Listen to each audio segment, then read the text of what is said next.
What if Hollywood's golden age wasn't all glitter and grace, but glamour glued together with lies? Imagine Marilyn Monroe hiding childhood trauma behind a breathy giggle, or Rock Hudson fake marrying his secretary to stay in the closet.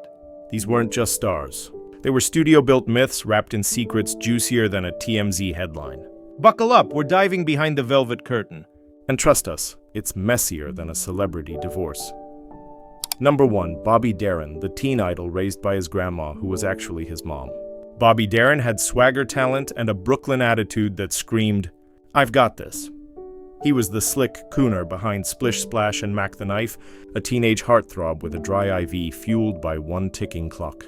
Doctors told him he wouldn't live past 30, so he hustled, conquered music, married Sandra Dee, and owned every stage he walked on. Then came the real plot twist. At age 32, Bobby found out his sister was actually his mother. And his mother, yeah, she was his grandmother. Suddenly, his entire life had the emotional whiplash of a Maury episode. Turns out his biological mom, Nina, was just 17 when she had him. And in classic 1930s fashion, the family rearranged the truth like furniture. Bobby grew up idolizing Polly, the woman he thought was his mom, only to learn later that she was his grandma, playing pretend. The revelation wrecked him. Already living on borrowed time due to a childhood heart condition, Bobby spiraled into an identity crisis. He ditched his polished image, moved to Big Sue, grew a mustache, emotional coping mechanism, and went full folk singer-philosopher. He died at 37, 7 years past his expiration date, still trying to piece together who he really was. Number 2. Raymond Burr, the TV hero who invented a family that never existed. On screen, Raymond Burr was Perry Mason, the unshakable courtroom crusader who could crack any case. Off-screen, he was crafting a backstory so dramatic even soap operas would have said, "Tone it down, buddy." See, Burr had a problem. He was a gay man in 1950s Hollywood, a place where being out could kill your career faster than a bad box office. So he got creative. He told the press he had a wife, Annette, who tragically died in a plane crash, and a son, also tragically gone, taken by leukemia. The only issue, neither of them ever existed, not even a little bit. This wasn't a fib. It was an Oscar-worthy performance. Burr gave interviews with detailed memories of this imaginary family, their wedding date, his son's favorite toy, the heartbreak. All fake, Hollywood's ultimate improv. Meanwhile, in real life, Burr was living quietly on a vineyard with his partner of 35 years, Robert Benvdites. Their love was real tender and utterly off the radar. When asked personal questions, Burr would go full courtroom objection. "I don't discuss that." But here's the kicker. While inventing a fake son, Burr became a real-life hero to hundreds of foster kids.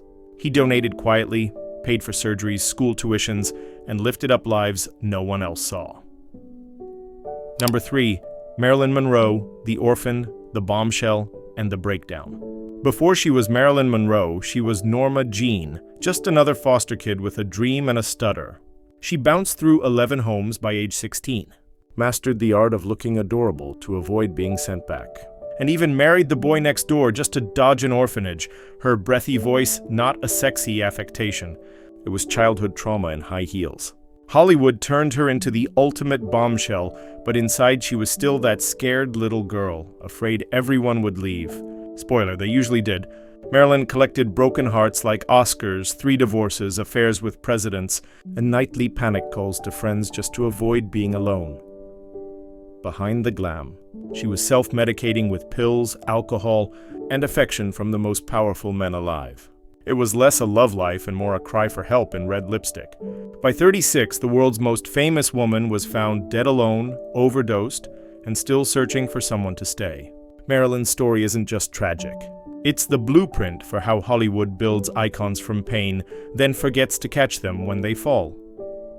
Number 4. Clark Gable and Loretta Young, the secret baby Hollywood pretended didn't exist. Picture this. 1935, Clark Gable, the king of Hollywood, is filming The Call of the Wild. Off-camera, he and co-star Loretta Young are making well more than just a movie. One unplanned pregnancy later, Loretta disappears from the spotlight, pops out a baby in secret places, her in an orphanage. Then heroically adopts her own child, Hollywood magic baby. Enter Judy Lewis, the baby who grew up wondering why she looked suspiciously like Rhett Butler. Gable never acknowledged her. Young denied everything until Judy was grown and basically Sherlocked the truth out of her. Why the cover-up? Loretta was Catholic, single, and under contract. 3 things you did not mix with motherhood in 1930s Hollywood. The scandal was buried deeper than Jimmy Hoffa. Even Judy's ears had to be pinned back as a child to hide her resemblance to Gable. Yes, really. Decades later, Judy turned her pain into power, becoming an actress and advocate, while Loretta finally confessed, racked with guilt, but relieved. As for Clark, he strutted off into legend, never saying a word. Number 5, Jack Nicholson. The ultimate plot twist. Your sister is your mother. Jack Nicholson thought he had a pretty normal upbringing. Well, as normal as it gets in New Jersey with a flair for drama. Raised by a loving mother named Ethel and a cool older sister named June, Jack grew up rebellious, charming, and destined to be a star. But at age 37, a Time magazine reporter casually dropped the bomb. Hey Jack, did you know your sister is actually your mom? Plot twist of the century. Turns out June had gotten pregnant at 17, and in a masterclass of 1930s scandal avoidance, the family decided to raise baby Jack as her brother, not her son. Grandma Ethel played the role of mom so convincingly, even Jack didn't suspect a thing, and by the time the truth came out, both women had already passed away, leaving Jack to process one of the biggest wait-what moments in Hollywood family history. The wildest part, Jack took it like a champ. No public meltdowns, no tabloid tantrums, just a lot of deep thinking and a few iconic smirks. Number 6. Spencer Tracy. The devoted husband who lived with his girlfriend for 26 years, Spencer Tracy. The screen legend with a face made for black and white drama and a moral compass that pointed straight to tortured. Audiences adored him as the good guy, the priest, the all-American dad. But behind the scenes, let's just say, Tracy's personal life was a 26-year balancing act between sin, guilt, and 2 women who never made a scene. He married Louise Treadwell in 1923. They had a deaf son, which Spencer took as divine punishment for well something, and promptly started spiraling into alcoholism and Catholic guilt. Divorce not an option. He was a good Catholic, remember? But cheating apparently okay if it came with enough shame. Enter Katharine Hepburn, the ultimate other woman who never pushed, never married him, and never once made it public. For over 2 decades, she was his ride or die from a discreet distance. Tracy lived with Hepburn, loved her, and kept Louise officially on the books. Publicly, he was a family man. Privately, he was a romantic triangle wrapped in a bottle of scotch. But here's the twist. While Spencer was guilt-tripping through life, Louise was changing the world. She founded the John Tracy Clinic for Deaf Children, an institution that still helps thousands. And Hepburn quietly supported her too. Number 7, Joan Crawford. Mommy dearest or mommy deceptive, Joan Crawford was the ultimate Hollywood queen. Eyebrows sharp enough to slice glass gowns tighter than studio contracts, and a work ethic that scared even her co-stars. But beneath the perfectly posed family portraits was a maternal meltdown waiting to blow. To the public, she was supermom, adopting 4 kids, answering fan mail with lipstick kisses, and running her home like it was the MGM lot. But behind closed doors, her daughter Christina told a very different story, complete with beatings, vodka-fueled rants, and that infamous line, "Noble wire hangers." In her memoir, Mommy Dearest Christina painted Joan as a control freak in couture, more Cruella than caretaker. Crawford's younger children denied the abuse, but by then the damage to her image was done. America's favorite movie mom became the face of household horror. And just when it couldn't get messier, enter Georgia Tann, the shady baby broker who helped Joan adopt 2 of her kids. Let's just say the paperwork wasn't exactly ethical. But here's the twist. Joan was also deeply generous. She paid hospital bills for strangers, mentored struggling actors, and showed up to set with her lines memorized, and everyone else's too. Number 8. Bing Crosby, White Christmas, Dark Parenting. To the world, Bing Crosby was Mr. Christmas, the velvet voice behind White Christmas, the priest with a wink, the dad everyone wished they had. But according to his real-life sons, try father knows best with a belt. Gary Crosby, Bing's eldest, dropped the holiday cheer in his memoir, Going My Own Way, claiming dad was more disciplinarian than Cooner. Weekly weigh-ins, emotional coldness, and the occasional whack if you didn't hit the right note. 2 brothers backed him up. One even ended his own life. Cue the awkward silence under the mistletoe. But wait, the sequel has a twist. Bing's second family, with a much younger wife, painted a completely different picture. He was warm, affectionate, present at school plays and PTA meetings. Either Bing took a serious parenting seminar between marriages, or somebody's not telling the full story. So which Bing is real? The pipe-smoking, golf-loving TV dad or the off-pitch disciplinarian? Maybe both. Maybe fame pressure and personal demons split him down the middle. Number 9. Rita Worth. Hollywood's love goddess with a vanishing act for her identity. Before she was Rita Worth, she was Margarita Carmen Canino, a talented Spanish-American dancer with hips that didn't lie and a last name that made studio execs sweat. Hollywood looked at her and said, "Too ethnic." So, what did they do? Gave her a new name, dyed her dark hair auburn, and wait for it, burned her hairline back with electrolysis to make her look less Latin. Yes, folks, they literally erased her roots one follicle at a time. But the makeover wasn't just skin deep. Behind the sultry smirk of Gilda, Rita was hiding a secret far darker than her natural hair. Childhood abuse at the hands of her own father, who paraded her around as his dance partner since she was 12. The world saw glamour. She remembered trauma. She once said, "Men go to bed with Gilda and wake up with me," a heartbreaking mic drop from someone forever trapped between who she was and who Hollywood told her to be. As if that weren't enough, fate served her one last cruel twist. Early onset Alzheimer's. By her 40s, people assumed she was drunk or difficult. In reality, she was losing her memories, including the painful ones she never got to heal. In her final years, she sometimes slipped back into Spanish, the one part of her real self that refused to stay hidden. Because no matter how hard Hollywood tried, the truth always finds a way to dance back into the spotlight. Number 10. Rock Hudson. Hollywood's heartthrob in a heterosexual disguise. In the 1950s, Rock Hudson wasn't just a movie star. He was the movie star. Tall, square-jawed, dreamy, the kind of man your mom swooned over and your dad secretly envied. But behind that all-American grin, a secret big enough to shake Hollywood's manscaped foundation. Rock was gay, and in a town where being out could end your career faster than a bad haircut, that wasn't an option. So when rumors started swirling in 1955, his agent went full Mission Impossible and arranged a fake marriage to his secretary. Phyllis Gates, voila, America's Bachelor King became a husband overnight. Paparazzi snapped, fans swooned, and the truth stayed buried at least for a while.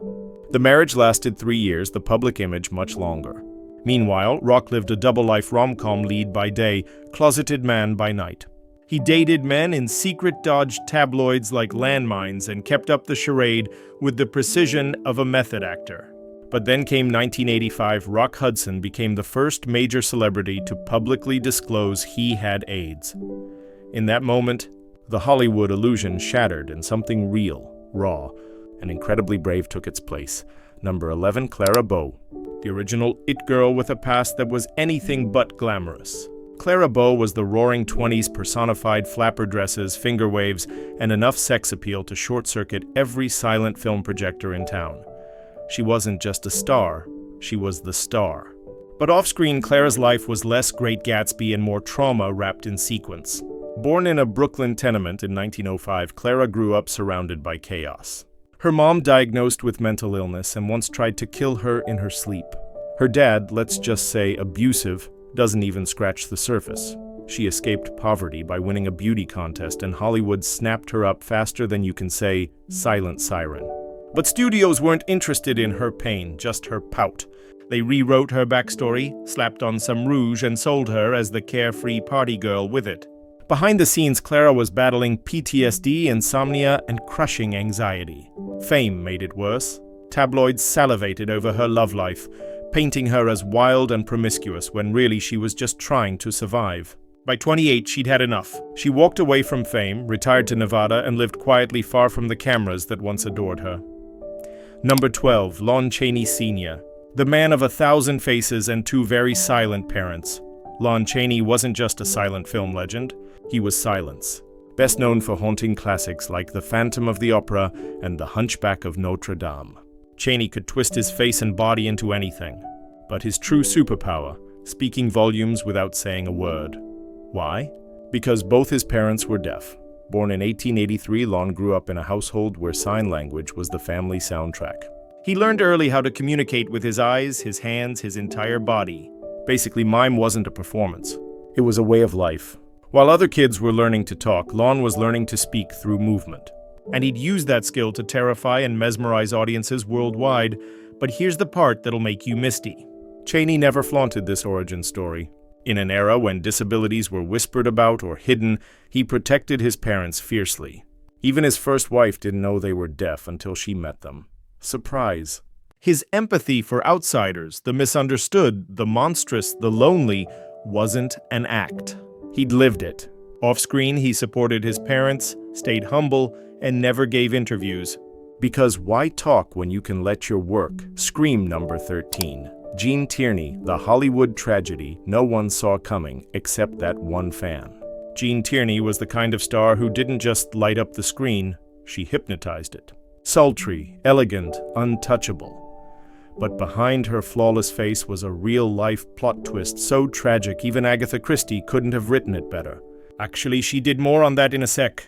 In 1943, Jean was pregnant and doing what Hollywood stars do, shaking hands at war bond events. One fan desperate for an autograph broke quarantine from a rubella outbreak just to meet her. Sweet gesture, sure. Deadly, absolutely. The result, Jean's daughter Daria was born blind, deaf, and severely disabled. Jean was shattered. The fan later bragged about the encounter, not knowing she'd basically rewritten Jean's life into a Greek tragedy. Unable to cope, Jean placed Daria in a private institution, a decision kept secret while she posed on red carpets, perfectly composed. But inside she was falling apart. Mental breakdowns, electroshock therapy, memory loss. It got so bad she forgot entire years of her life, including moments with her healthy second daughter. Oh, and that Agatha Christie novel, The Mirror Cracked, was inspired by her. So yes, Gene Tierney is literally the face of fictionalized emotional devastation. Number 14, Barbara Stanwyck, the toughest dame in Hollywood, except when it came to her son. Barbara Stanwyck was Hollywood's ultimate steel magnolia sharp, classy, and ready to slap a man across the face and win an Oscar while doing it. But behind the fierce femme fatale persona was one role she never quite nailed: mother. In 1932, she and actor Frank Fay adopted a baby boy, Dion, hoping a little bundle of joy might fix their train wreck of a marriage. Spoiler, it didn't. Frank drank. Barbara worked. And after the divorce, she raised Dion solo while juggling a blazing hot career. She gave him everything: top tutors, nannies, the best Hollywood could buy, except maybe warmth.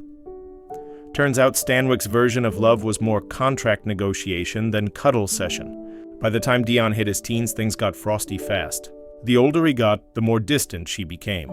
In her later years, when asked about him, Barbara coolly said, "I have no son." Ouch. That's not a burn. It's an emotional flamethrower. Rumor has it, Dion had his own demon substance abuse brushes with the law, but no one's really sure.